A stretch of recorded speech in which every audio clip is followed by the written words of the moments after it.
Kwa nikiosha huko nilisikia nduru hapa chini. Nikisikia Francis kuja. Huyu madam wa chini ndio nilisikia sauti yake na mwingine second floor.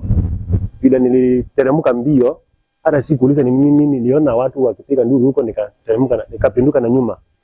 Nilienda kukuta bibi yake akiwa ameshaangushwa chini na amerushwa kwa hiyo that floor mpaka chini. Na ninahuzunika sana venye kile kitendo ametendewa, amedunga visu, akarushwa tena kwa ghorofa kutoka third floor hadi chini. It's so sad. Sio mara ya kwanza.